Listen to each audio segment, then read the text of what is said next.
सुबह के समय अजीत ने पत्नी साधना से कहा, आज मुझे दफ्तर जरा जल्दी जाना है। मैं जब तक तैयार होता हूँ तुम तब तक लंच बना दो, ब्रेकफास्ट भी तैयार कर दो, खाकर जाऊंगा। बिस्तर छोड़ते हुए साधना तुनक कर बोली, आज ऐसा कौन सा काम है जो इतनी जल्दी मचा रहे हो? अजीत ने कहा, आज सुबह 11 बजे जरूरी मीटिंग है, सभी को समय पर बुलाया है। ठीक है जी, तुम तैयार हो जाओ, मैं किचन देखती हूँ। साधना मुस्कान बिखेरते हुए बोली। अजीत नहा धोकर तैयार हो गया और ब्रेकफास्ट मांगने लगा, इसलिए वह जल्दबाजी कर रहा था। अजीत ने कार निकाली और सड़क पर फर्राटा। अमित समय पर दफ्तर पहुंच गया। दफ्तर के कामों से फुर्सत पाकर अजीत आराम से कुर्सी पर बैठा था, तभी दरवाजे पर एक अनजान औरत खड़ी हो मिलना चाहती थी और औरत को वहां रखे सोफे पर बिठाकर चपरासी मनोज अनीज अजीत को बताने चला गया। साहब, दरवाजे पर एक औरत खड़ी है, आपसे मिलना चाहती है। कौन है? अजीत ने पूछा। मैं नहीं जानता साहब, मनोज ने जवाब दिया। बुला लो, देखें किस काम से आई है, अजीत ने कहा। मनोज उस औरत को अजीत के केबिन तक ले गया, लेकिन खोलने के साथ ही उस अजनबी औरत ने अंदर आने की इजाजत मांगी। अजीत ने कहा, हाँ। अजीत ने उस औरत को बैठने का इशारा करते हुए कहा, बताइए मैं आपकी क्या मदद कर सकता हूँ? मेरा नाम अनुराधा है, मेरे पति उमेश आपके दफ्तर में काम करते हैं। अजीत बोला, जी, ऑफिस के बहुत से काम देखते हैं, उनके बिना कई काम रुक जाते हैं। अजीत पूछने लगा, कहो कैसे आना हुआ? मैं बताने आई हूँ कि मेरे पति उमेश की तबीयत आजकल ठीक नहीं रहती, इसलिए वे कुछ दिनों के लिए दफ्तर नहीं आ सकेंगे। क्या हुआ? उमेश को हैरान होते हुए अजीत बोला, डॉक्टर उन्हें अजीब सी बीमारी बता रहे हैं, अस्पताल से उन्हें आने की अनुमति नहीं दे रहे हैं। अनुराधा रोते हुए बोली, पूरी बात बताइए, उनको यह बीमारी कैसे लगी? कुछ दिनों से वे लगातार गले में दर्द बता रहे थे, फिर तेज बुखार आया। पहले तो पास के डॉक्टर से इलाज कराया, पर कोई फायदा न हुआ तो सरकारी अस्पताल चले गए। सरकारी अस्पताल में डॉक्टर को दिखाया तो देखते ही उन्हें भर्ती कर लिया गया। वे तो समझ ही नहीं पाए कि इनके साथ हो क्या रहा है।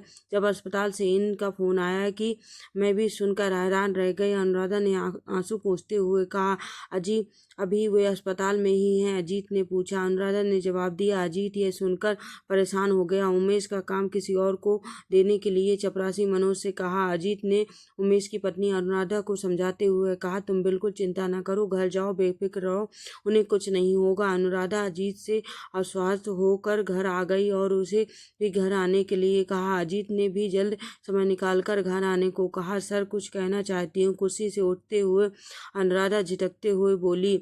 अजीत ने उनकी ओर देखते हुए कहा, जी मुझे कुछ पैसों की ज़रूरत है, इनकी तनख्वाह मिलने पर काट लेना। उसने सकुचाते हुए कहा, बताइए कितने पैसे चाहिए? अजीत ने पूछा। जी 30,000 रुपये। अनुराधा संकोच करते हुए बोली, अभी तो इतने पैसे नहीं हैं, आप कल परसों में आकर ले जाना। अजीत ने कहा, ठीक है। सुनकर अनुराधा का चेहरा उदास हो गया। आप जरा भी परेशान न होइए, मैं आपको पैसे दे दूंगा। अनुराधा के उदास चेहरे को देखकर अजीत के दफ्तर से निकलने का समय हो गया, इसलिए अनुराधा भी अपने घर लौट आई। अगले दिन दफ्तर के काम निपटाकर अजीत कुछ सोच में डूबा था, तभी उसके मन में अचानक ही उमेश की पत्नी अनुराधा की पैसों की बात याद आ गई। 2 दिन बाद ही अनुराधा अजीत के दफ्तर चपरासी मनोज ने चाय पानी लाकर दिया। अजीत ने उमेश की तबीयत के बारे में जानना चाहा। अनुराधा आंखों में आंसू, वहाँ तो अभी वे ठीक नहीं है, मैं अस्पताल गई थी, वहाँ पर किसी को मिलने नहीं दे रहे हैं क्या? अजीत हैरानी से बोला, अस्पताल वाले कहते हैं कि जब वो ठीक हो जाएंगे तो खुद ही घर आ जाएंगे। ये जानकर अजीत हैरान हो गया। अस्पताल वाले किसी को मिलने नहीं दे रहे? वह आज शाम को उससे मिलने जाने वाला था। अजीत ने अनुराधा को 30,000 की जगह 50,000 रुपये दिया और कहा, और भी पैसे की जरूरत हो तो बताना। अनुराधा पैसे लेकर घर लौट आई। एक शाम जब अजीत हाथ पैर धो रहा कर बिस्तर पर बैठा, तभी उसकी पत्नी साधना चाय लेकर आई और बताने लगी कि 8 बजे से के नाम पर संदेश है। अजीत टीवी खोल के तय समय पर बैठ गया।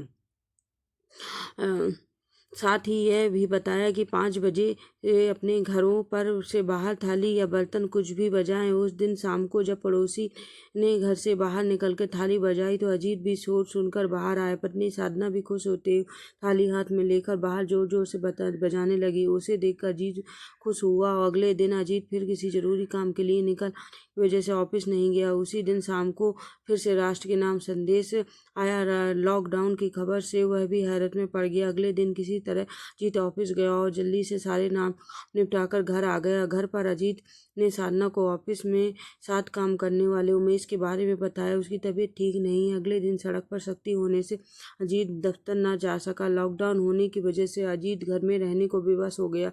इधर जब उमेश को कोरोना होने की पुष्टि हो गई थी तो अनुराधा के घर को क्वारंटीन कर दिया गया था। अब वह घर से जरा भी बाहर नहीं निकल सकती थी। उधर कुछ दिन बाद ही अस्पताल से उमेश के मरने की खबर आई। क्वारंटीन होने की वजह से वह घर से निकल भी नहीं सकती थी।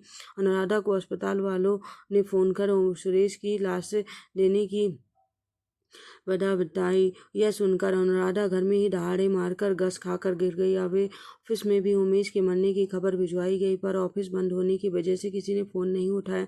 जब लॉकडाउन होता था तो अजीत यूं ही अनुराधा के दिए पते पर पहुंच गया। अजीत ने उमेश के घर का दरवाज़ा खटखटाया। अनुराधा को देख अजीत मुस्कुराते हुए बोला, कैसे हैं उमेश? उसकी तबीयत पूछने चला आया। अनुराधा ने अंदर आने के लिए कहा तो उसके पीछे पीछे चल दिया।